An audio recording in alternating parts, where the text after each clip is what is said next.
The following program is a production of Yowowa Media in Niagara Falls, New York.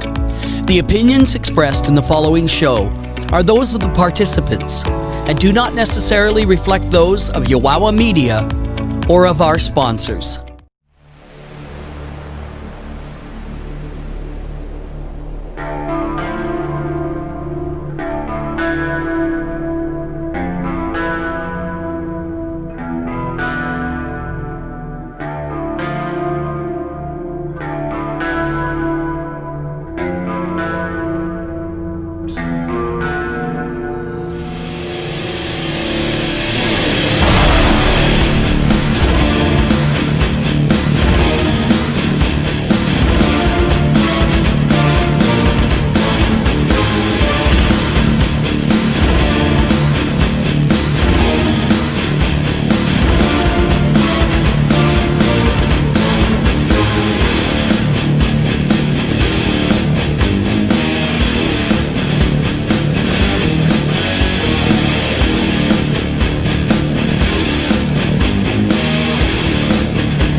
Wow, I love it. I love that intro. That was an awesome song. I can watch that 100 times, and I probably have. You picked a great. That's great awesome. intro. I Just, it picked motivates you. We're sitting here head banging, Yeah, bam, bam. I picked out the music and the pictures and the videos, and our producer Peter put that together, and it couldn't have come out any Hell better. yeah, no, it's just motivating. Yep.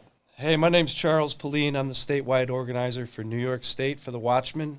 I'm Brett Byro, guys. Welcome to the podcast. I am in charge of coordinating the Niagara County Watchmen. Yes. And our second podcast, we hope this one to be a little smoother, no more technical difficulties, and we've got a great show ahead. Oh, my God, I can't wait. We've got some good things for you guys. We got some laughs. We got some serious stuff. We've got some action that took place over the weekend. But let's take care of the business first. We'll get that out of the way. We got to tell you who the Watchmen are. You can't join if you don't know who we are. And I'm going to read something right from our national group, North Carolina. Dave Horton created this group. It's a grassroots organization, and we just started a chapter up here in New York. But this comes from headquarters, as you would say. Who we are. There is a certain enthusiasm in liberty that makes human nature rise above itself in acts of bravery and heroism. And that's a quote from Alexander Hamilton. Watchmen is an interdependent group of individuals committed to protecting each other and our communities. We are a grassroots movement that is composed of people who are prepared to defend life, liberty, and the pursuit of happiness for all Americans. Therefore, we have a moral obligation to stand against harassment, intimidation, and violence. This is accomplished through civil defense and civic engagement. Our core values are safety, fairness, liberty, and justice for all people. Our mission is to protect the innocent and preserve moral principles. Now, if that's something that you think interests you, that's something you want to be part of, Brett agreed. Listen, you guys, I don't know. Everybody pays attention to what's going on nowadays and what's happening here in every city around the United States. If now's the time to stand up, to take action, to do something that's going to benefit our kids, their kids. Otherwise, you see the road we're heading down. Exactly. I guess, what better to do? If you don't stand up now, when? It's only going to get worse, and if you guys don't grow a spine, and you're going to hear these words from another friend of ours later, grow a spine, become men of iron, stand up for your country, take some action, get off the damn couch. Now, We got to tell you, if you want to become a Watchman, first place to start, I would go to the watchmanguard.org website. That's a national website. Every group in America, if they've started a group in that area, has a page there. You can search the pages, find what's going on in your area, join up with guys who are doing this down where you live. It could be anywhere in the country. And if you don't find anybody doing this in your area, then start your own group. You know, what better thing to do than, you know, maybe show a little bit of patriotism, and, you know, just lead by example. It's not something me and Charlie were talking about this earlier, thumb thugs that sit on the computer and post about what they want to do. Here you have a chance to actually go out and help everyone. Yeah, I mean, your neighbors, your own family, your friends, your community. Be there as a protective and deterrent force against some of this violence that's happening. And if it's not happening, there's other things you can do. Be a civic engager. You know, go out and fight for the laws and the regulations and the things that you believe in, and not just let the politicians take care of business that you don't even know that's happening. But if you want to get started, go to the watchmanguard.org website. Look for a group in your area. If there isn't one, contact the people on that webpage. Dave Horton is the founder of this organization. I'm sure he'd be more than willing to talk to you and help you get your own group started. If you're here in New York, we are in Western New York. We're trying to organize the entire state of New York. If you want to get a hold of us, you can go on Facebook and just search New York Watchmen on Facebook. Spelled out, New York Watchmen. Join that group. You'll see when our new member meetings are. You get into a new member meeting and you take it from there. Well, you see, me and Charlie aren't hiding nothing. You know, you can reach out to Charlie. You can reach out to me by Rowan. You know, I'll answer your questions. I'll invite you to a level 1 meeting. You guys get to check it out and see what we're all about. Make your own decision. We're not twisting anybody's arm to come in and help us. You know, another good way of getting a hold of us is if you want to email, it's nywatchman@yahoo.com. I'll help anybody out there get a group started. We've got a good roadmap. We've got a good start at what we've done, and it's been successful, and we can help anybody else out there be successful also. So nywatchman, MEN, @yahoo.com. Now, we'd like you to learn a little bit more about our group and our beliefs, and who better than the national founder, Dave Horton, to give you a little message. We do this every week with Dave, and here's his message today. Hey guys, last podcast I talked a little bit about how this organization got started, and I think it's an understandable reason behind why it started, because of a safety factor. And that doesn't take much to explain that one. But we end up with what's going on now, and I knew this was going to happen at the very beginning. And most people who started joining the group said it as well. And I went ahead and said right off the bat, you're going to be labeled. You're going to be labeled as a racist right off the bat. No matter what. You're going to be labeled a fascist, no matter what. And how did I know this? Well, for one, the left constantly uses those terms to try to shame people. One of their biggest weapons is that they know people of principle. I used this word last time, or this phrase, people of principle, do care about what other people think. We do have pride in our character when it comes to things like that. And the left knows that. They know most of us try to obey the law as close as we can, you know, for the most part. And so they attack at that area that they know we have a weakness. And that weakness is that we care about things like that. So why not go ahead and use terms that they know we're going to be ashamed of? So what ends up happening is you'll have groups like the one we have now, and then you'll have these other groups come in and start using those labels, and then group members will be like, you know, am I that? Or are we being that by wanting to not let this other group do that or do that? I want you to think about why I said this group started. For protecting people, for protecting innocent people. Preventing that sort of thing is not hypocritical, It's not racist. It's not fascist. All it is looking for safety, stability, and fairness. Some of the videos that I've been seeing, I mean, just for an example, if you have one group allowed to do whatever they want to do, and another group get arrested for that same sort of thing, you're promoting injustice at that point. So the very thing, and this, if you just pay attention to what the left does, they do the very things they accuse other people of being. So their behavior, all you have to do is look at it. What are they attempting to do? They're attempting to oppress, they're attempting to marginalize, and they're attempting to harm people who simply want to live by principle. They're attempting to dismantle a fair system. They're attempting to dismantle something that's in balance. So their weapon, first off, you'd have the fear factor. You have a lot of people that get afraid and they don't want to get involved in anything physical.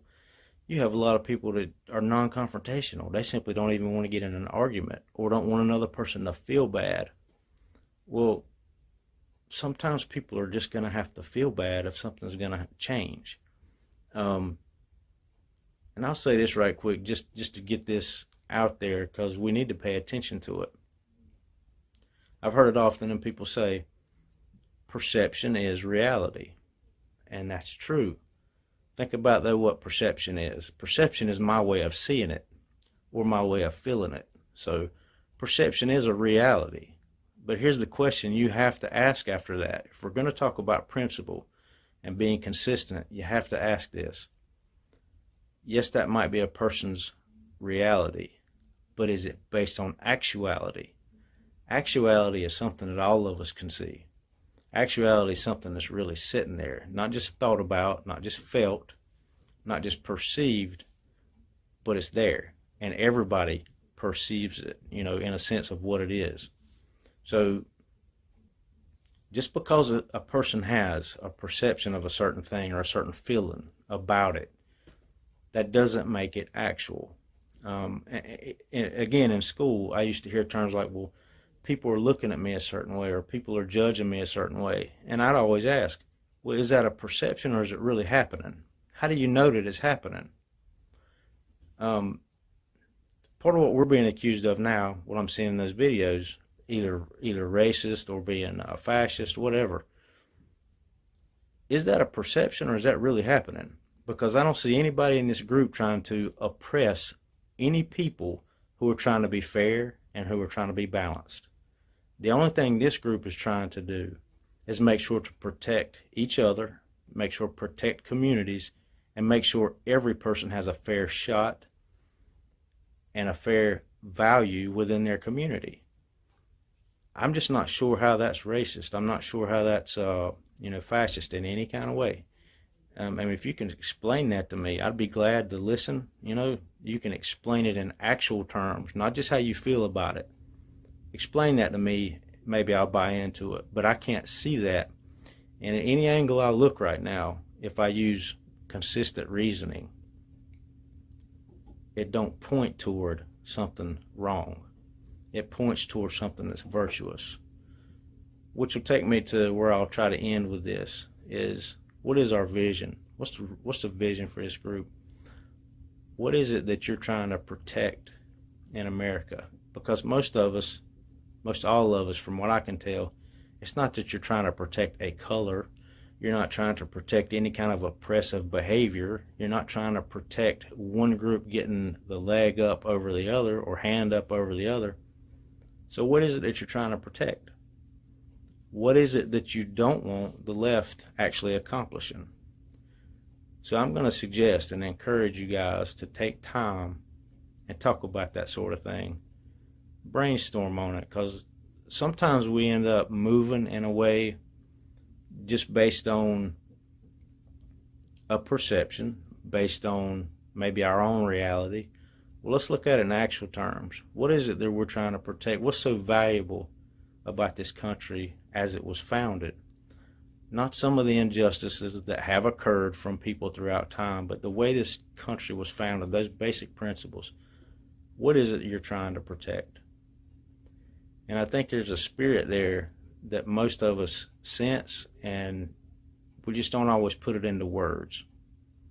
But it is liberty. It's being able to be who you are, let another person be who they are, without stepping on each other's toes, without trying to impose on each other, without trying to say, hey, I need to get something more than you have, or, you got more than me, so let me take that, or, that sort of thing. I mean, I don't have time here definitely to go into answering to some of the challenges that we end up getting, as a conservative group. Most all of it can be answered to, and it will take a long time, and I think that's part of the left's goal. If they can distract us and try to make us explain ourselves all the time, then how can we actually build and engage in the society? We won't, because we'll have to spend all our time defending ourselves. We'll spend all of our time trying to answer to a question that's a faulty accusation to start with. You can use the term apologetics is what that is defending or trying to explain or clarify a certain thing from being misrepresented.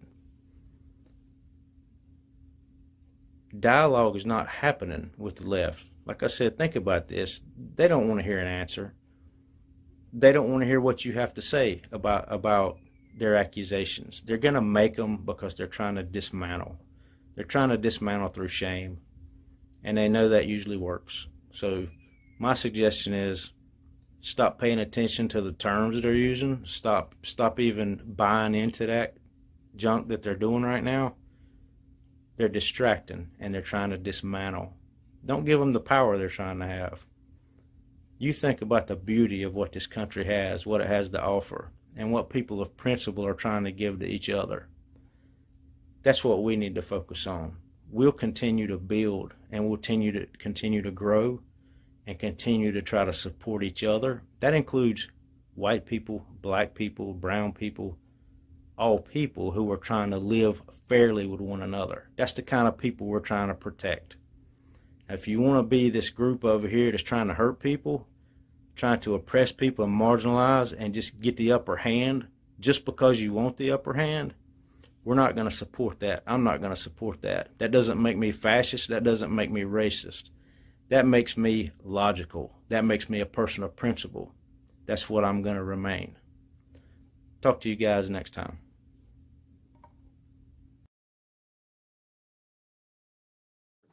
Leader in North Carolina. Yeah, every time I listen to him on any videos or anything like that, Charlie, he's captivating. You can tell that, and he's talking from the heart, brother. Exactly, and he knows what our issues are. I mean, we're getting blasted by all these little two-bit leftist media publications, and even some of the big ones, that white supremacy is alive and strong in Western New York because of our group, and racists and fascists are coming to your town, and it's ridiculous, and we need to just not even acknowledge it and not even worry about it, because like he said, there's perception and then there's reality, and they're going on perception, and we know what the reality is. And I gotta say, I'm a huge believer in forgiveness, a huge believer in redemption, and a huge believer in second chances. And everybody has a past. Every member of our group has a past. I have good friends that were patch-wearing members of an outlaw biker gang who got arrested for conspiring to blow up their rival's clubhouse. Both of them got themselves out of that legal trouble. They left the club. They became awesome, productive, beautiful citizens in our community, and I love both of them. They're great friends of mine. People can change their life. People can go from here to there. I mean, I don't know what more to say. I know exactly where you're going with that. It's funny that sometimes, in anybody that denies this, when you just wake up one day, and it happens like that, where you just wake up one day and say, "I'm tired of the shit." Well, some specifics that I'm addressing is I'm seeing, in these newspaper articles a picture of one of our members who had a Confederate flag posted on his Facebook page 5 years ago. And they're using that to call us a bunch of racists. I mean, come on. Find me something from today. Find me something that this guy did today. Find me something that he did tomorrow. And that goes for anybody who was involved with anything else in their life. There's people that have come to me in this group and said, hey, I want to be a Watchman, but I was involved in this and I was involved in that. And I just want to put this out front and let you know in advance. They're man enough to come and tell me that without trying to hide it. And I said, as long as you're not involved in that anymore, you're more than welcome to be a Watchman.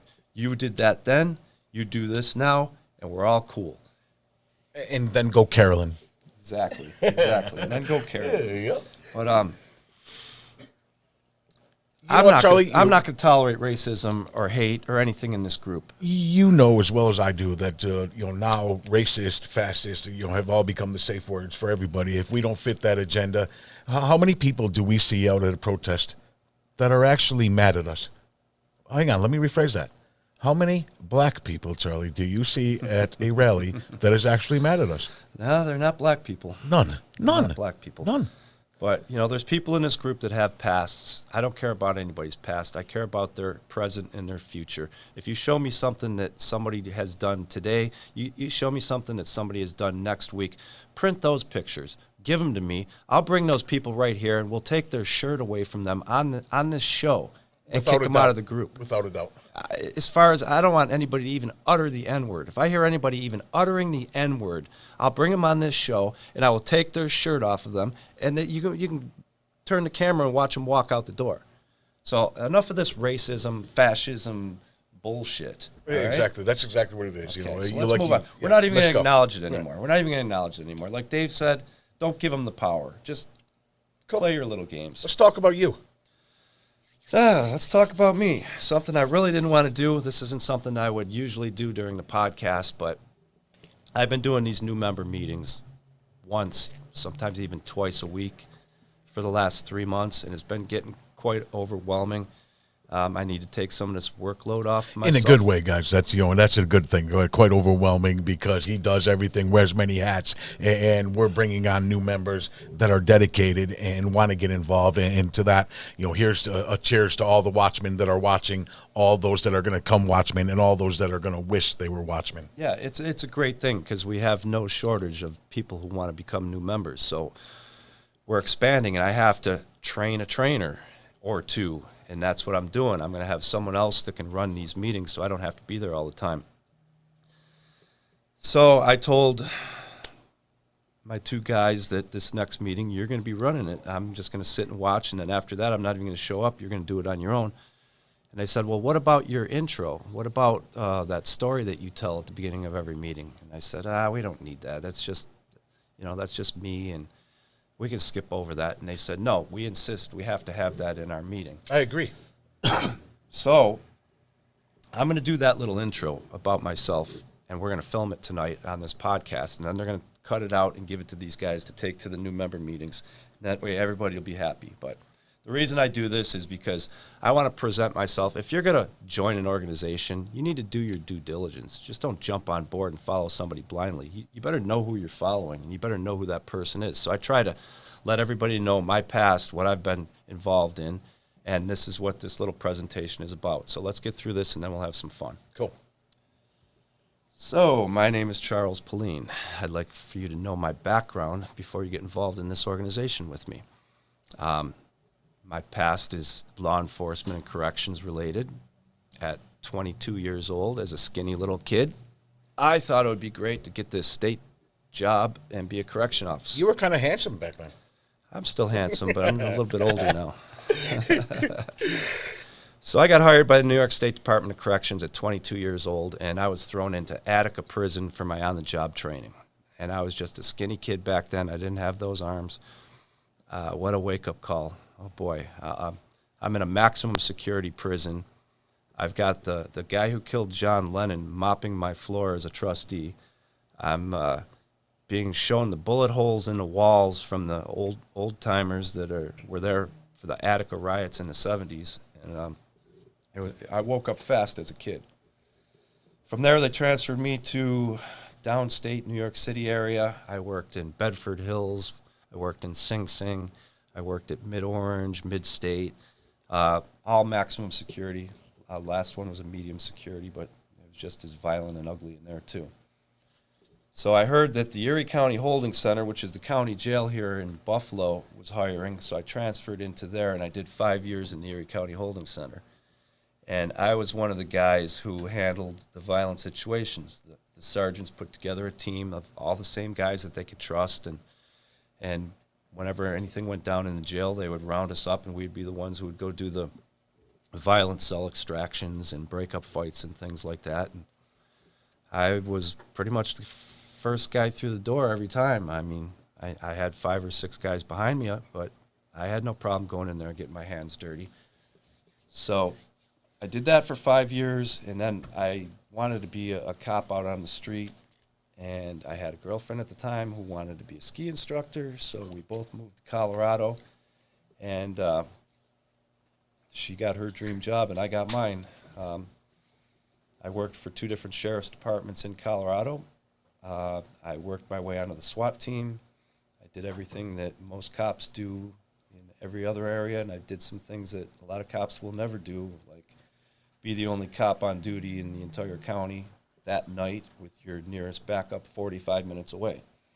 So you either get in there and handle the situation, or you get the hell out of there, and you have to make that decision which way you're going to go. But had a great life, had a great time out there doing that for 11 years. Never intended on leaving that. I was happy. Had some problems at home. My sister had cancer, and it was obvious that she wasn't going to survive. So I left my job, took a leave of absence, went home, spent time with my sister and my family before she passed away, which she did. And I was planning on going back to Colorado when my dad came home from the doctor and told me that he had cancer. So I stayed there until he passed away about 6 months later. Helped take care of him through his last days. Now, sister and dad died. Mom's there all by herself.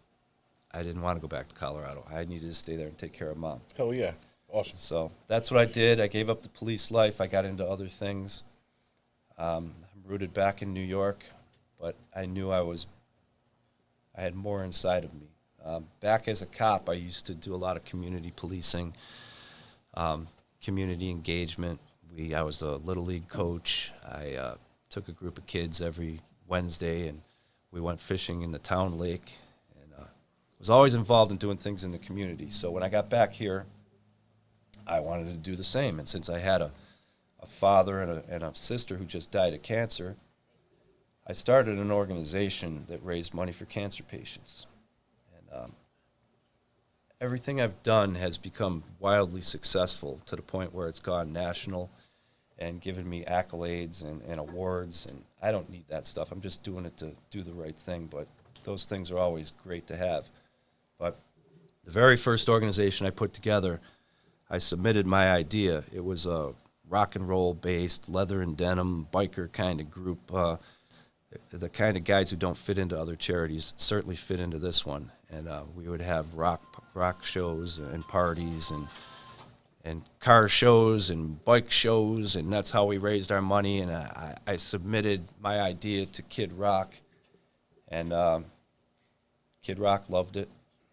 He invited me to a press conference before one of his concerts where I got to talk about my idea and how I was going to partner with the Kid Rock Foundation and make this happen. And he wrote me a check for $16,000 to kick it all off. Gotta love it. How was Kid Rock? Kid Rock was awesome. Greatest guy in the world, man. I love him. He's my hero. He does more for veterans and charities and conservative, Trump-loving. Gotta love it. You know, anybody that follows Kid Rock already knows that he's just a... Got his ass out of Detroit because he's tired of that crap. But first thing I ever set out to do, I'm on a stage with Kid Rock, and he's writing me a check. So bravo to me. I'm patting myself on the back. I won a couple Best of Buffalo awards for that. I ran that charity for a few years. It was very successful, very popular. When I'm a huge Buffalo Bills fan. Hell yeah. I grew up right next to the stadium in Buffalo. So in 2014, the owner of the team, Ralph Wilson, he passed away. So the family had to put the team up for sale. And there were two people that were bidding for the purchase of the Buffalo Bills. One of them was Donald Trump, and the other one was John Bon Jovi. Now, everybody knew that John Bon Jovi was hooked up with the money men in Toronto, and he was going to take our football team, and he was going to move it up there, and we were going to be high and dry. And Buffalo was in an uproar about that. I remember it. One day, out of the blue, I got a phone call from someone I never spoke to before, someone I've never met before. He introduced himself. He said, "Hi, I work for Donald Trump. I'm here on a project. I'd like to get together with you because I've been trying to put together a team, and everywhere I go, you're the name that pops up. Everybody's recommending you, that you're the man I need to speak to." So I went and met with him, and he told me that Donald Trump wants to put together this little group mission here to turn the city of Buffalo and Western New York against Bon Jovi so we can drive him out of this bidding process, and I can buy the team. You know, pretty much that's the way, you know, paraphrasing, but that's the way it went. We're sent here to rile Buffalo up and drive Bon Jovi out of the city. So me being a Buffalo Bills fan all my life, not wanting to lose my team, thinking about Donald Trump's behind all this, I'm like, I'm in. I'm your man. Plus, I had ulterior motives. I'm thinking, you know, if I pull this off and I'm successful at this, and Donald Trump does buy the team, I'm going to be working for the Buffalo Bills. I'm going to be running that PR department, right? So I put together my own little team. They backed out of it. I said, I got this. They couldn't be involved, you know, because if it ever came out that Donald Trump was behind this, he would have been out of the process. It came out years later, but I put together my own little team, graphic artist who made the poster heard around the world. I had a nightlife man who knew everybody in the bar and restaurant industry. I had my friend Chucky, who just knew everybody on the planet. And I had Jake Bills Foot Gouda, which you'll see in a picture, who's like the biggest Bills fan in the world, and he knows all the Bills fans. So we put together a Bon Jovi free zone Buffalo. It was a boycott Bon Jovi thing. It was ban Bon Jovi, whatever you want to call it. We had the entire city rallied around hating Bon Jovi. I mean, hate's a bad word, but you try to take our football team, we're going to hate Hell you. yeah, hell yeah. And I still hate him. In a radio interview, they said to me one time, this was a syndicated radio show. I was on 500 radio stations live.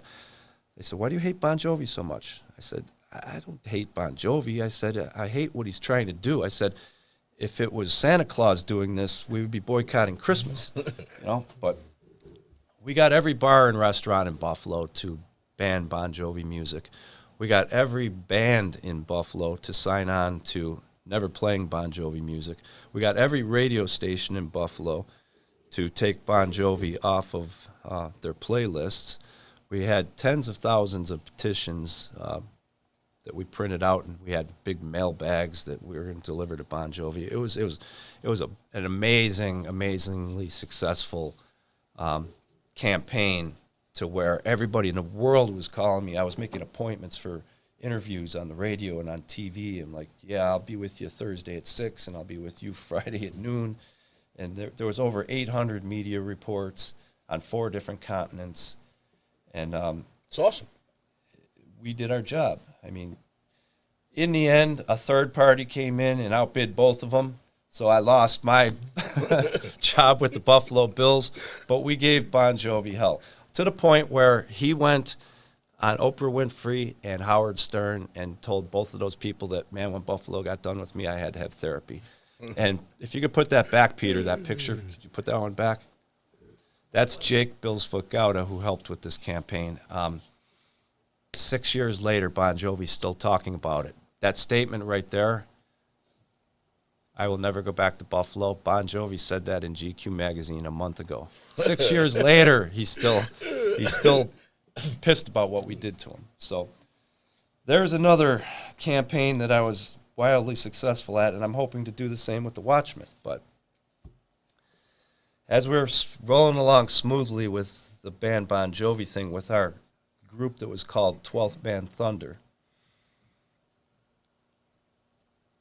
I've got these high hopes of working for Donald Trump. I want to be the PR man for the Buffalo Bills. This can't end, right? The $3 billion legal team for Texas A&M University calls and says, all right, boys, your party's over. We want your T-shirts. We want your posters. We want your website. We own the trademark for anything 12th Man, and you're violating our trademark. You talked to him? Well, our PR guys and our Right. lawyers talked to them. Did you ever talk to them, John? I never talked No? to them personally. We had lawyers talk to them, Right. but that's basically what they said, and they sent me paperwork saying that too. So they had subpoenas ready to go. They had a lawsuit ready to be filed. They were shutting us down. We were violating their trademark, and we tried to negotiate with them and convince them that, hey, we're just four guys from the neighborhood trying to save our football team. We're not profiting off of this. We're not harming you in any way. And they didn't care. They were raining on our parade and closing down our party. So we weren't going to just take that. We fought back. We devised a plan on how to fight back against Texas A&M to try to give us enough time to finish this Drive Bon Jovi thing out of Buffalo and move on from there. But we put together, I don't know what you'd call it. It was a kind of a PR stunt, and we placed it in front of Keith Olbermann. This was all orchestrated. This isn't something that he just stumbled upon, but this is how we fought back against Texas A&M. So roll that one, Peter. But our winners, Dr. Mark A. Hussey, the current interim president of Texas A&M University, and everybody at that school. Now, he didn't take the legal action against Chucky Sontag, but his school did, and the buck has got to stop somewhere. And Dr. Interim President, it stops with you. The suit is over Sontag's website, 12thmanthunder.com, which is a four-man attempt to keep the Buffalo Bills from being moved out of town now that Ralph Wilson is dead. Texas A&M has owned trademarks for the 12th man term ever since that fan came down to suit up because they were short of players in 1492 or whatever. The school says it warned Mr. Sontag that what is now a 10,000 signature petition online, that he and three buddies were maintaining they were doing an infringement deal on the trademarks, but he still has yet to turn over ownership of the domain. And even though he has changed the name of the site from 12th Man Thunder to Bills Fan Thunder, a university spokesman says Sontag has yet to remove all the 250 posters put up around Buffalo and turn them over to the team or to the university. In perfect legalese, the spokesman says, quote, their use of social media is still in question. Sontag's response, in essence, I'm going as fast as I can, given that I only have the one hand. This is Chucky Sontag. He lost his left arm 20 years ago.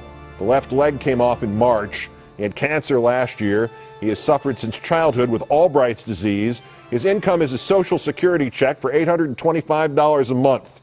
And pulling those posters down and sending them to A&M as proof is tough, you know, with the one arm and stuff. Sontag's attorneys say they notified the school about his condition, physical and financial, plus the fact that he's not profiting from this and didn't intend to. The school doesn't seem to care. And clearly they, President Hussey and everybody else in the A&M athletic department, and all the A&M students, and all the A&M fans, they also don't care about the optics here.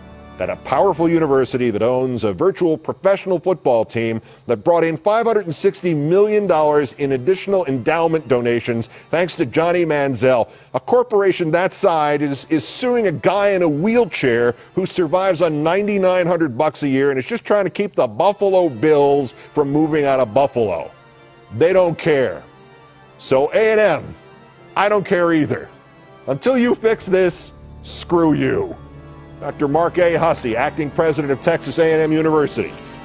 The A apparently stands for asses, and the M stands for, well, think of an interesting word that begins with M. Today's worst persons in the sports world.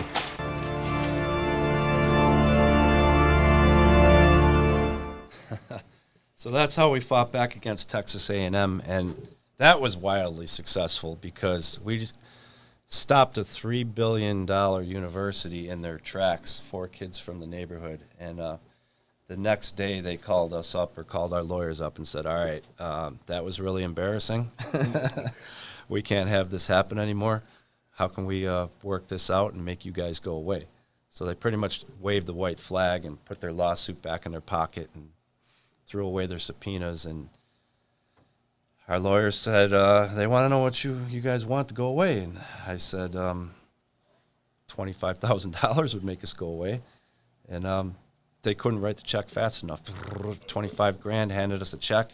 We changed our name to Bills Fan Thunder, changed our website, and that was the end of them. And the only regret I have is that I didn't ask them for $50,000. Hey, we got $25,000. Yeah. So now, like I said, we weren't in this to profit or make any money for ourselves. We didn't want a dollar of that. So we took that $25,000 and we started a foundation that takes underprivileged kids to every Buffalo Bills game. And we've been doing it every year since for the past 10 years. And we've taken thousands of kids to the Buffalo Bills games. So that's awesome. Let's roll one more here, Peter. News 4 is teaming up with 97 Rock, highlighting Bills fans who are taking their passion for the team off the field to do good for Western New York. Now, we have some passionate fans in Western New York, and often we hear about how that passion is passed on to the next generation. A local group, Bills Fan Thunder, is doing that in a big way for children who otherwise may not have the experience. For the past 6 years, among the 70,000 screaming fans who descend on Orchard Park, there are 20 children who likely wouldn't be there if it wasn't for these guys. Let's go, Buffalo! Welcome to the home game tailgate of Bills Fan Thunder, a nonprofit group started originally to keep the Bills in Buffalo. We're all a bunch of guys who grew up in the shadow of Rich Stadium over in the Big Tree neighborhood. The Bills went up for sale after the death of Ralph Wilson in 2014. Rumors followed about the team being bought by a group that included Bon Jovi and the band taking the team to Canada. Charles Pauline and his friends got to work. Didn't want to just sit around and wait to see what happened. So we wanted to protest the situation and let everybody know that we were totally against our Buffalo Bills leaving the city. They made Bon Jovi public enemy #1, getting the hairband removed from jukeboxes and radio playlists all over the city. And by the time the Pagulas bought the team, Bills Fan Thunder had gone from a few local boys to a few thousand. So we were like, what are we going to do now? You know, we started something that was so great and had so much support that we didn't want it to end right there. That brings us back to Sunday home games and this private lot filled with children. Every home game, Charles and Bills Fan Thunder offer tickets and a family-friendly tailgate for 20 children and a chaperone. Most are underprivileged. None are repeats. We wanted to share that with them and give them the experience that we had when we were growing up. The best part of it is when the kids pull in. They come in a van. Most community centers have their own vans, so they pack them in like sardines. And as soon as that door opens on the van, they come pouring out of there with smiles on their faces and full of energy, and they're just ready to go. It's free for the children and their adults. It costs Bills Fan Thunder $25,000 a year. And do we even have to tell you who pays for it? This is completely funded by fellow Bills fans, and that's what's so great about it. It's not some rich guy pitching in and doing something for the community. It's every Bills fan out there. $1, $5, $10. We raise $25,000 a year. That's just like a Bills fan. Have an experience so great, it must be shared. They're in awe as they stand there and look at the field and watch the game. It's just satisfying for us to do this for these kids, to watch their joy, and it's a great experience. And we're looking for more Bills fans that have gone above and beyond, doing good with their passion for the team. If you know someone who fits the bill, you can... Well, there you go. That's my story, and I'm sticking to it. I got to hand it to you, brother, that, you know, not only is that a phenomenal thing, and we're all Bills fans, and you guys got a little here of our in-studio audience when they're cheering. We all love the Bills. We all are proud of Charlie. We all are proud of what we're doing. And I happen to notice, Charlie, there was quite a few. Oh, those kids. What color were those kids? kids? They didn't look like they were all white kids.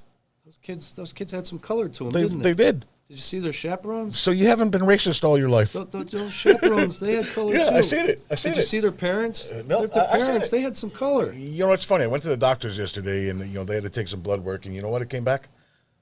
It wasn't positive for racism.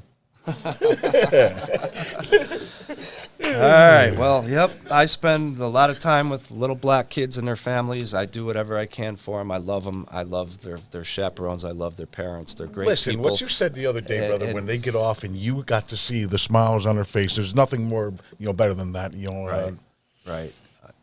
Well, that's my story. Like I said, we're done with that. We got that out of the way.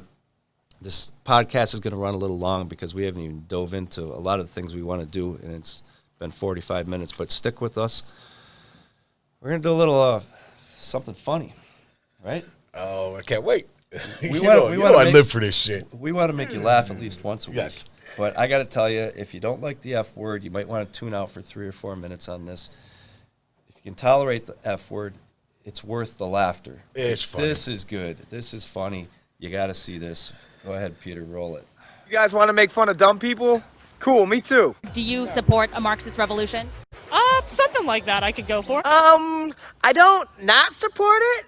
I mean, do I? I don't even know what. Quit harassing me, you fucking bigot! What the fuck? Woman, whatever you identify as, you're not at the McDonald's drive-thru. You like to supersize that, lady? Man, He-Man. I mean, yeah, fuck it. I was probably just gonna go home and eat some Cheetos, so I could go for 2 extra gallons of pop or soda, a fucking bunch of fries. Okay. I'm definitely a socialist. So, yes and no. Well, I have a vagina, but I feel like I have a penis, so I'm a liberal? Yes? No? Could be no, yeah. I think the capitalism that... I am talking with words. Scuba gear. Hi, Mom. That's become in America, modern capitalism has... I've got guns that can shoot laser beams. I'm dressed like Mad Max. I can't freaking see out of my special op gear. I am not currently employed, and if you're looking for a good pool guy, I'm your guy. It's hard to breathe under there. What were we talking about? Yes, Mom, have the meatloaf ready when I get home. Capitalism has mostly failed the American people. You know what failed you? Your sign. Looks like an 80-year-old guy's balls just fucking hanging there. Yeah, how do you know what an 80-year-old guy's balls look like? I don't know, use your imagination like when you dressed up in that costume, Mad Max. You guys see that thing he's wearing on his shoulder? I used to do flooring with my dad when I was a kid. That's an actual knee pad for like putting in hardwood floors or tile. These people, well, they don't know that shit because they don't work, so. It's hard just to make a living doing whatever job. Like, I make barely $9 an hour, and I can't support myself on that. I live with my parents. Yeah, I'm not laughing at you. I'm fucking laughing at you. You only make $9 an hour and you can't get out of your mom's basement. Fuck yeah! Yeah, I only make $9 an hour and I spend all that on vape juice, comic books, and my women's underwear. Nerf gun ammunition for the revolution. Oh my God. There are people who live in this country illegally who swam through a mile of fecal matter and ran from the cops, who don't speak any English, that make more than $9 an hour and support a whole family. But a kid that was born in America only makes $9 an hour and lives in his mom's basement. Who's the real problem here? Our country is not the problem. Actually, it's the people living in our country that are very un-American and lazy and teach their kids how to grow up to be big pieces of shit. So there's that. America is the greatest country in the fucking world, and it's so sad that we're raising a whole generation of poo. All right. Listen, how true is that, dude? It is. And, man, we just experienced it this past weekend. Oh, jeez. These same type of people that you just saw in that video, we had problems this weekend. We had a little incident. Things got physical. Didn't get too out of control, but got a lot of publicity, a lot of people writing about us again. And how would you like to see what happens when 30 of those Antifa protesters, rioters, whatever you, terrorists, attack 2 Watchmen and a Proud Boy? Here we go.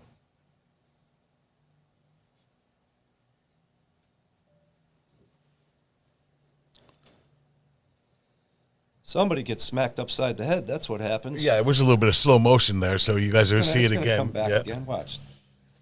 Oh, there we go.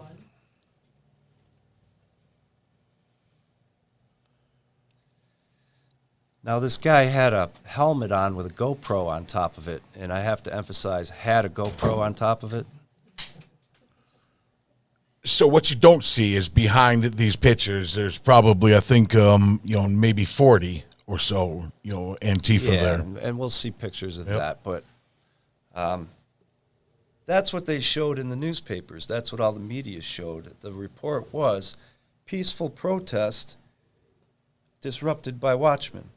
Things were beautiful, and they were singing Kumbaya until the Watchmen showed up. Watchmen were the problem. Watchmen causing violence. Those Watchmen bad throwing racist punches. group, Jesus. So, would you like to see what really happened?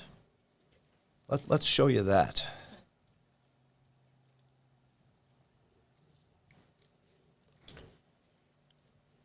I can speak over this, right, Peter? Yep. Right, guys? Behind you.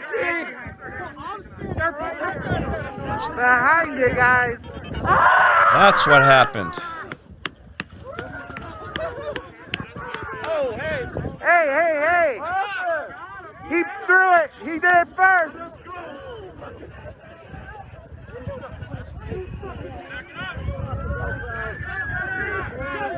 Look at these cocksuckers.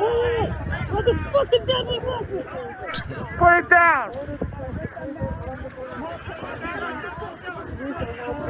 You guys seen the bomb go off in the back? It was Oh, we're going to see it right now in slow motion. All right. Who started this fight? Let's have a survey afterwards. None of this was shown in the media up here. None of this. It all started when our guy threw a punch. That's all they showed. Typical media. 3 cops standing right there. Here comes a guy with a confetti cannon filled with pepper. Boom, right on the side of our man's head. Cops didn't even look at the cops. All 3 of them did not even. Well, the one cop is kind of wandering over there. Safety instructions for a confetti cannon. It's funny, Charlie, that you pointed out there that cop was going towards our guy instead of the other way. Exactly. Wait till you see what we have coming up here. Let's give you a little context to this before we put anything up, Peter. I missed out on all of this. I have my phone with me 24/7. I sleep with it. It's by my head. When my head hits the pillow, I never leave that phone. And this afternoon, I decided to crawl under the crawl space in my house to do some work and didn't want to break my phone, so I left it up above, and I missed out on all of this. And I'm the only one that had the text system, which that problem's been corrected. 4 more people have it now. But these guys scrambled to get some men going off of Facebook. Nine of us, we're really quick. Remember that, we had no way to put a legit call out. There's a group called the Rolling Patriots. Great guys, completely peaceful. They have big trucks. They put flags on their trucks. They honk their horns. They do slow rolls all over in different towns. Love our country. Love our country. Great patriots. They went up to do their slow roll, and these 30 or 40 Antifa protesters, I can't even call them protesters anymore, these little terrorist bastards, went up there and started harassing them and kicking their vehicles and blocking their path and doing whatever, and they were calling for help. And they finally got out of there with their vehicles, and I guess there were some people who were going to join this rally that showed up a little bit late, and the Rolling Patriots were already gone, but here they drove right into the middle of these 30 terrorists. They're the ones who sent out the message, hey, we're surrounded, we need help, there's 30 of them, there's only 8 of us. So Brett and the boys put out a call on Facebook and rounded up, it eventually turned out to be 15 guys, but that's what happened when they rolled up. 2 guys showed up, and they were the first 2 there, 2 of our Watchmen, and 1 Proud Boy, who we're going to talk about the Proud Boys next week. We're not shying away from them. We're not ashamed of them. We know the Proud Boys. They're allies, and we're going to talk about that next week. But they were sitting back across the street watching everything that was going on, watching innocent people getting surrounded and harassed, and they were like, I know there's only 3 of us, but I can't sit and watch this any longer. Let's get over there. So the 3 of them went over there, and what they did was they caused a lot of commotion and drew the attention upon themselves and off of the innocent people. So we usually don't taunt or yell or scream or flip off or anything like that. But in this case, when I asked them why they had done that, they told me that they needed to draw the attention onto themselves and away from the innocent people they were harassing. And that's exactly what they were doing. And it worked. They weren't doing anything wrong. They were standing there next to the police waiting for other help to show up. How about some more pictures, Peter? He just lost.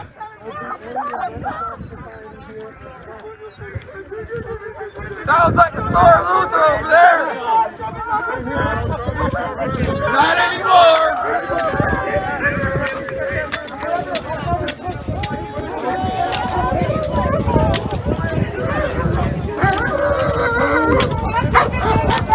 They're upsetting the dog.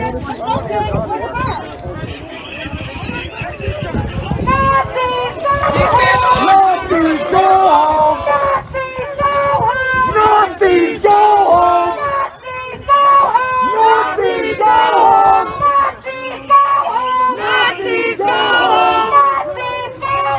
Nazis go home! Nazis go home!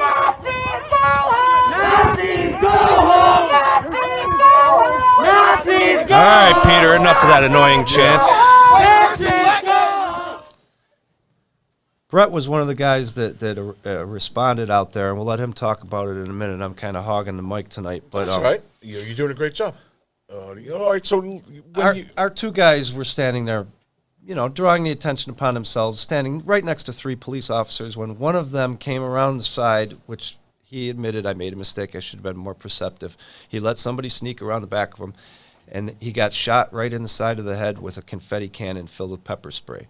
And they're denying, it was only confetti. There was no pepper in there. But meanwhile, our guy's face has been burning for 3 days. Yeah, in his eyes, you could see it right away. We had to send him home because, he had it right in his eyes. So, anyway, so when we were rolling up, if you guys were watching the video, you could see us coming up from behind us. As a matter of fact, I take the blame for taking his attention away because I was yelling at him, and if you watch the whole video, you see him turn around and he waved his hands like this, hurry up, get up here, to us, and that's when that little bastard snuck up and got him. Anyways, and this whole thing has been portrayed as peaceful protesters. Peaceful protesters did this and peaceful protesters did that, and then the Watchmen came in and caused all this violence, which is completely inaccurate and untrue. Now, what we're going to show you next is the guy that got his head hit with a flashlight. They're claiming it's... Hang on, they had pickaxes, Charlie. Well, all right. We're going to get to that. We're going to get to that. All right, I got it. So this Follow is the guy...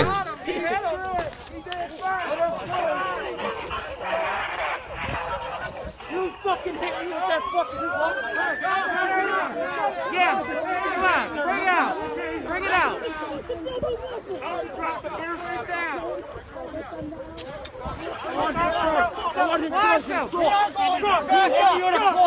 You hit me with that fucking expandable baton. You hit me with an expandable baton. I want him charged. I want that man detained. You hit me with that fucking Tommy. Defund the police, but I want your help. Yeah. Defund the police, but go arrest him first. Yep. Oh, we did nothing. Hit me with the baton. If you noticed that he had that big ass can of bear spray in his, he was trying to hide it from the police officer. Yeah, I mean, I'm sorry to have interrupted that's right, you before. I knew we were going to come up to this next part about showing these. Let's show what these peaceful protests, how peaceful they were. What do you got there, Peter? Let's skip over that one. We can't read it. That was just an article about how we were causing all the trouble and we were the problem.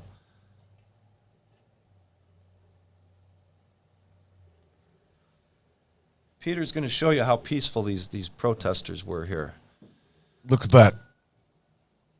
Now, how many peaceful protesters come out with axe handles in their backpacks? What else we got, Peter? There we go.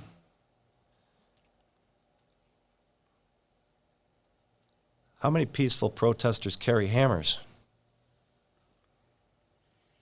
Crazy, isn't it? There's so many. There's so many more here that we were all identifying all these. A guy was swinging a pickaxe at us, and the cops did absolutely nothing. A literal pickaxe. I don't know if you were watching the podcast last week when we roasted Rosie, the cross-dressing terrorist, but we're going to show you a picture of Rosie. You got that one, Peter? The axe in the mirror. Oh, there's Rosie with Yep. showing off her hatchet. Check out my kit with the hatchet. So here's these peaceful protesters with hammers, axe handles, hatchets, and bear spray.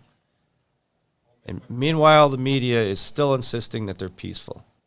Nonstop, every day, still, since then. So that's what happened this weekend. I mean, any other time I would have been out from the crawl space of my house and I would have made a call and we would have had 50 guys there. But we had 3, then 5, then 9, then 15, and they handled their business. They got everybody safe, and then they got out of there.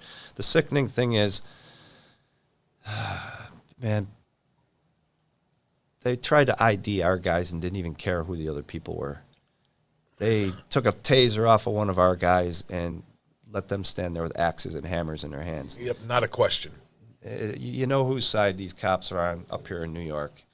But you know what? The Rolling Patriots aren't going to be deterred. They're going right back there this Saturday, and they're going to do it all over again. And this time they're bringing a couple other groups with them. So kids want to come out and play, we'll be there. Yep. Here's our friend Mike to tell you about it. Ladies and gentlemen, my brothers and sisters, my fellow patriots, I love you guys. I hope everybody's having a great day. Sun is shining, it's a little brisk outside, but we're breathing that fresh air of freedom.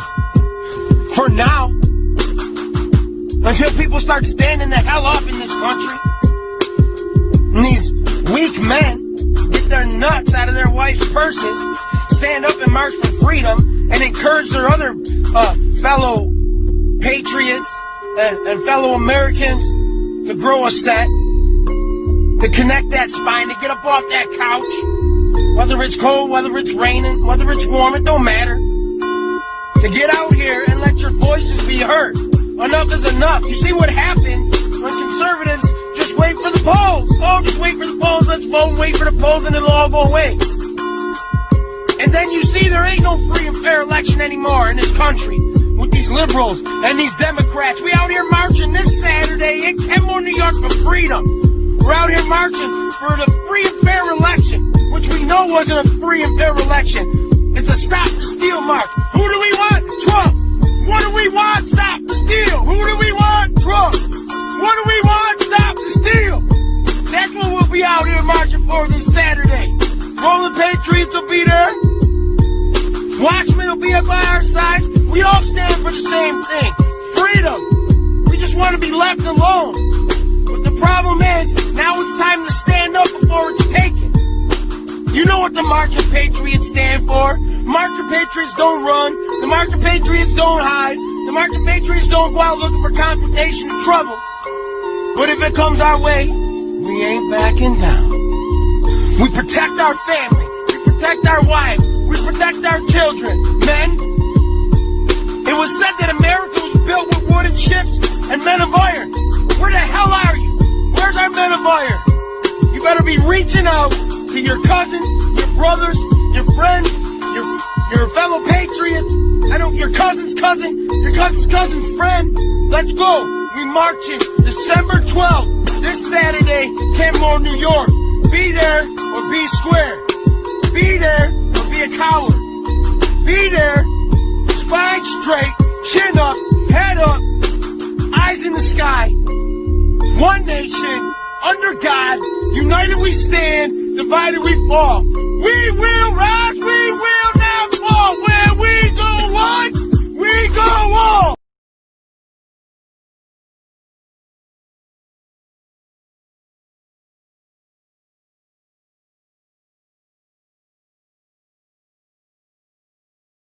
To be with them. All right. Hell yeah. Hell yeah. Okay.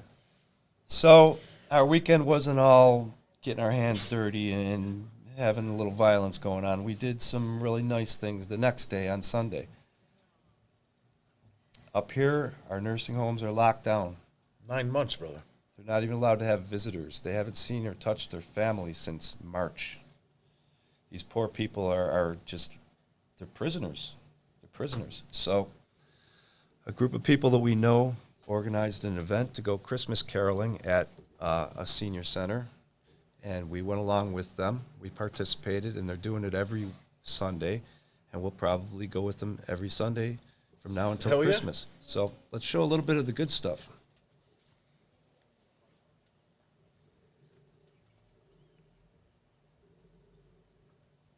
Some random pictures of all the Watchmen. I think there was a good showing, Charlie. What, about 60? There was a good crowd there. Yep. I thought we were going to throw a video in there at first. I'm sorry, but video's coming up somewhere. Yep. Watchmen, Christmas caroling.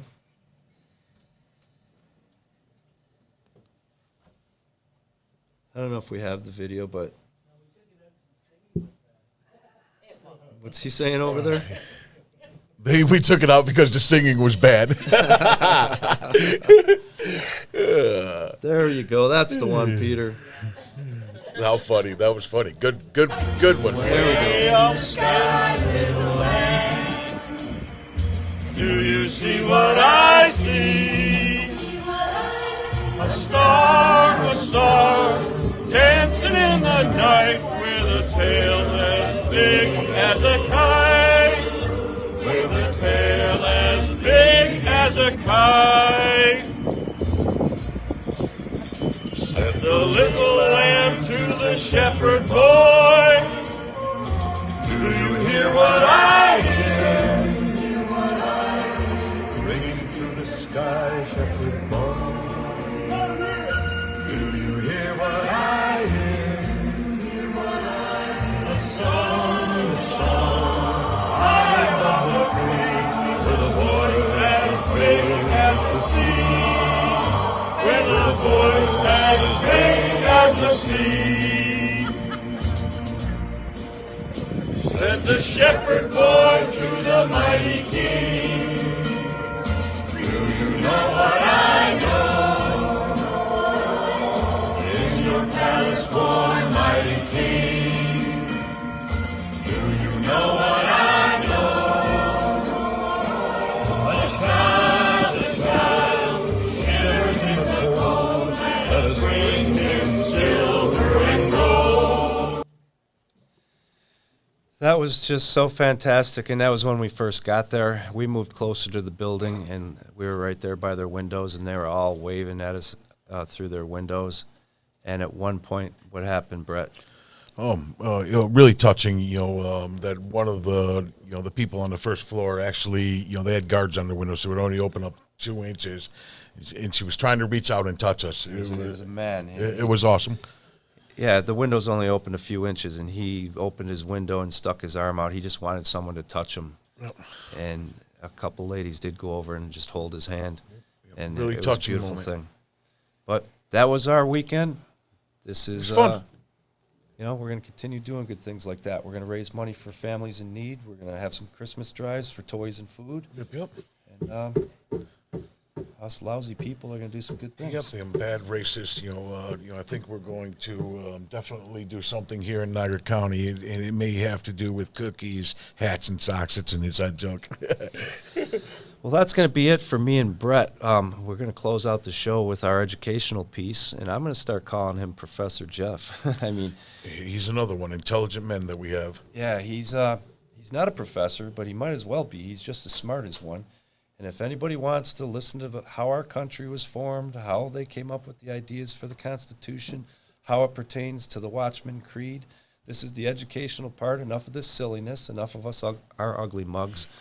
This is 16 minutes long. It's a piece by Professor Jeff. He's Jeff from the Watchmen in Tennessee. And in 16 minutes, you can be smarter than you are right now. Oh, yeah. Please stick around and watch this. And hey, everybody. This is Jeff, and this is the second installment on a series we're doing on the podcast to expound on the principles of the Watchmen Creed. I normally try to freewheel on this and speak from the heart, but there's so much information here. I'm trying to cover roughly 1,000 years of history in 10 minutes or so, and so I'm probably going to read a fair amount. Just to try to keep my thoughts focused. This is a very difficult subject, and this is about my 5th attempt at trying to record this. But anyway, so in America, our laws and our institutions, our founding documents, the mindset that our founders had was based really on three guiding lights, if you will. One was the fact that they put a lot of emphasis on Anglo-Saxon common law. The second one was they put a lot of emphasis on natural law. The third one was revealed religion. And by revealed religion, we're speaking specifically of the natural world or general revelation as opposed to particular revelation. To a person to a Western culture person with a Christian mindset, as were our founding fathers, there was two types of revelation. There was particular revelation, which is where God condescends toward the individual man, enlightens him to his eternal state, and brings him about to a relationship with him known as salvation. That's particular religion, or excuse me, particular revelation. General revelation is what God uses to testify of himself to all man everywhere. That's why Scripture says that mankind are without excuse. We have the sun, we have the rain, we have the earth, we have the air we breathe. We have all of this that science has tried to answer for years, but the point is, it came from somewhere. It's general revelation. So our founders used general revelation as a guiding principle, a guiding light. They used natural law as a guiding light, and they used Anglo-Saxon law as a guiding light. Now, they were trying to create something never before created on the face of the earth, and that was a society, a government of the people, for the people, by the people, where a man could had the right and the ability to govern himself under established law, and that law had to be based on a higher authority, not man's law, because what I may want, what may seem just and right to me, may not be just and right to you. So we have to have a moral authority, because if you don't have a moral authority, then a higher moral authority, then it really just life comes down to a test of wills and a constant struggle of who is going to be the dominant authority. Think of this. If there is no higher moral authority, then might makes right. Whoever is the strongest wins. Okay? Well, if might makes right, does that mean if Adolf Hitler would have been successful in World War II, then it would have been okay to exterminate over 6 million Jews? I mean, if he won, if might makes right. So our founders were wise enough to understand that man could not be trusted. So every law that we had to have its root in a higher plane, a higher moral authority, and they turned to Scripture for that. Now, it wasn't just our founding fathers. There was a long history of this in the Western world. Anglo-Saxon law goes back to before 1066, before the invasion of England by William I. But then you come up basically to 1215, which is the first real attempt of free men to establish a Bill of Rights, and that's the Magna Carta in 1215, written by under King John. And if you listen to some of the language here, it starts out, your typical flowery language, but it means something. Words mean things. It says, John, by the grace of God, King of England, Lord of Ireland, Duke of Normandy and Aquitaine, Count of Anjou, talks about the archbishops and bishops and so on. It says, know that having regard to God and for the salvation of our soul and those of our ancestors, heirs, and honor of the God and advancement of his holy church and the rectifying of our realm, we have granted as underwritten by advice and our venerable fathers, and they go on and on in the preamble talking about what they're setting up, which is a Bill of Rights. And in the very first principle, the very first article, it says, in the first place, we have granted to God, and by this our present charter confirmed for us and our heirs forever, that the English church shall be free. And it goes on and it says they've established a free church, but then also they've established free and fair elections within the church. They're not talking about common man right now, because before that time, the secular kings had a lot of influence, basically establishing cronyism in the church. And the church had a lot of sway over the common people. So the church basically reflected the will of the temporal king. And it wasn't supposed to be that way. It's supposed to be the other way around in a sense. So anyway, you have this mindset in the English-speaking world that is building up to what would become America. And I give this just as evidence about how this country was founded and what our principles are based on, because today they don't teach that. They part of the systematic dismantling of America is to erase our history. And so I'm trying to reestablish that for as much as I can, and just give you some real world examples of the thinking of our founders, okay? And if you go to the Virginia Company in 1606, in their original charter, in the third paragraph, it says, "We greatly recommending and graciously accepting of their desires for the furtherance of so noble a work, which may be, by the providence of Almighty God, hereinafter tend to the glory of His divine majesty in propagating the Christian religion to such people as yet live in darkness and miserable ignorance of the true knowledge and worship of God." And it goes on and on and on, talking about the proclamation of the gospel. So that was, and whether or not it was preeminent in the thinking of those who founded these various companies of exploration and settlement, it was certainly at the top of their thinking. I can't say it was at the very top. I'm sure there were people, as there always is, that was after gold, greed, land, whatever. But nevertheless, the overall temperament had a pious attitude, at least to some extent. You find the same, more convicting language in the Mayflower Compact. But anyway, so the best way I can sum this up is you have to understand that before America, a man's life had very little worth. I'll try not to trail off too far from the discussion here, but these people that are in the street in America today, these irrational people that are in the street clamoring for something that they don't even know. They have no idea, because you can be as corrupt or amoral as you want to be. You can do whatever you want, you feel like. You can flaunt the laws of convention, but you better hope that you do that in a society that honors a biblical attitude of higher moral authority. Because in that environment, your fellow man understands that you're just acting like anybody else would act, but for the interjection of God in your life. Okay, you go to a communist country, if what you do doesn't elevate the state, they'll kill you. They're not going to debate with you. They will kill you. They will kill your family. They will kill everything about you. They'll imprison you. They'll put you in slave labor camps.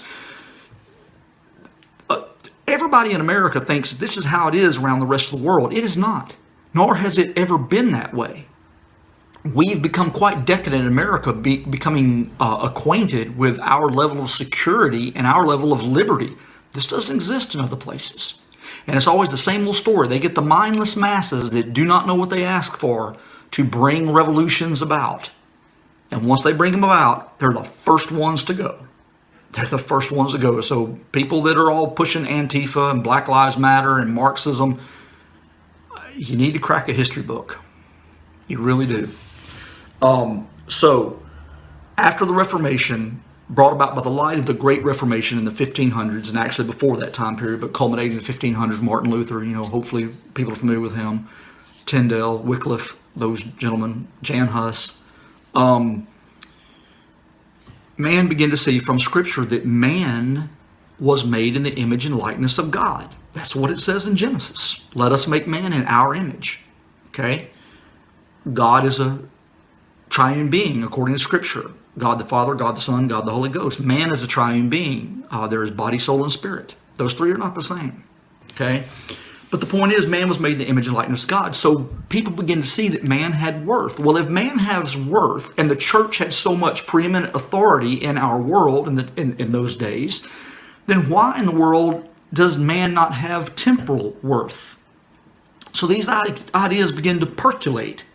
And various revolutions and wars and rising and fallings of kingdoms. This is not something that happened overnight. It happened over many, many, many years, many, many centuries. But you bring it up to the days that led up to the American Revolution, the years that led up to the American Revolution.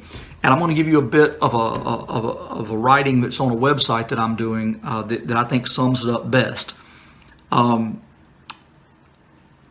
There was a discussion of life among those freeborn Englishmen and others that came into America. There were German settlers here. There were French settlers here. There were some Spanish settlers, further south.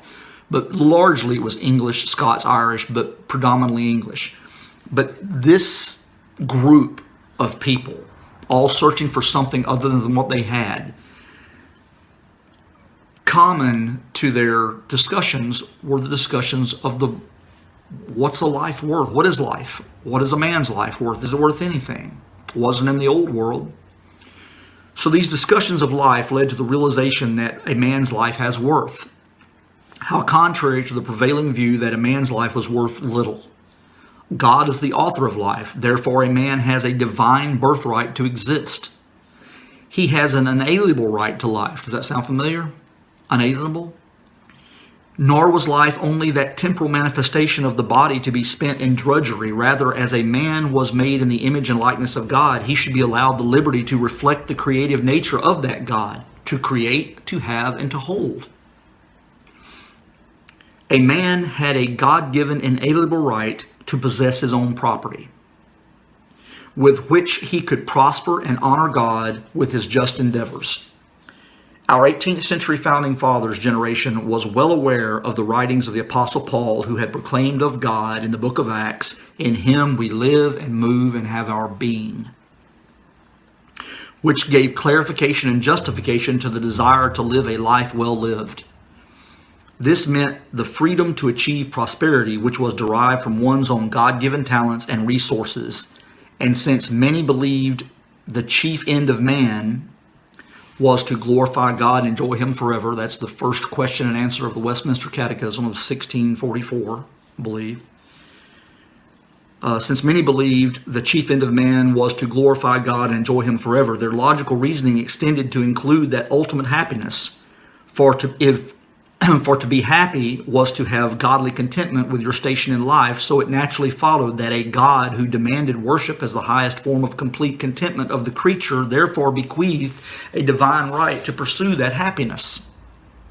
All of these ideas, the logical deductions, the reasoned arguments, eventually made their way into our Declaration of Independence as, "We hold these truths to be self-evident, that all men are created equal, that they are endowed by their Creator with certain unalienable rights, that among these are life, liberty, and the pursuit of happiness." No other nation ever had such a reasoned presentation of the ideas of freedom and liberty bestowed upon its citizens by the laws of nature and nature's God, nor has there been one since. This is what we're on the verge of losing. Every one of you people in the street out there with Antifa, Black Lives Matter, I guarantee you, you want life, you want liberty, and you want the pursuit of happiness. And you're about to destroy the only means ever created on the face of this earth that ever allowed that to be reality for a common man and a common woman. You've been taught to hate something you don't even know what you hate. I'll end by saying this. This country was born in the pulpit, and it'll die in the pulpit. Our churches have done a deplorable job in proclaiming this truth. Our schools have done a deplorable job in maintaining these truths.